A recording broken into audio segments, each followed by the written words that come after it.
کراچی میں شدید گرمی کے بعد موسلادھار بارش نے شہر کو پانی پانی کر دیا۔ سڑکیں تالاب بن گئیں۔ سڑکوں پر پانی کھڑا ہونے سے گاڑیاں خراب، ٹریفک جام اور شہری پریشان ہو گئے۔ شہر میں پانی کی نکاسی کہیں بھی نظر نہ آئی۔ بنس روڈ، کارساز، حسن اسکوائر، شارع فیصل ٹاور اور پی آئی ڈی سی چوک کے علاوہ کئی جگہوں پر گھٹنوں تک پانی جمع ہو گیا۔ بارش کے بعد مختلف علاقوں میں بجلی کی فراہمی بھی معطل ہو گئی۔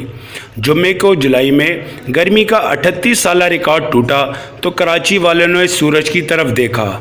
آنکھوں میں شکایت تھی کہ بجلی کی لوڈ شیڈنگ کیا کم تھی جو تم بھی برداشت کا امتحان لینے لگے۔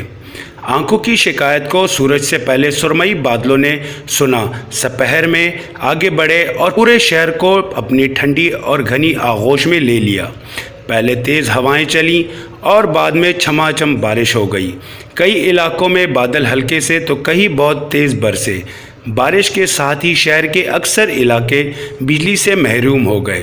کلفٹن میں 2 تلوار سے 3 تلوار کی جانب آنے والا انڈر پاس ایک حصہ بند ہونے سے ٹریفک جام ہو گیا۔ اردو بازار، صدر، ایم اے جناح روڈ، سولجر بازار، جامع کلاتھ، کوریڈور 3، گرو مندر، حسن اسکوائر، کارساز، ڈگ روڈ، جوہر موڑ، راشد منہاس روڈ اور کورنگی سے کالا پل تک بدترین ٹریفک جام رہا۔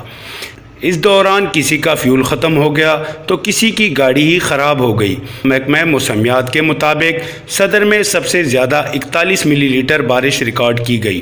ڈیفنس میں خیابان شہباز سمیت متعدد علاقے زیر آب آ گئے ہیں۔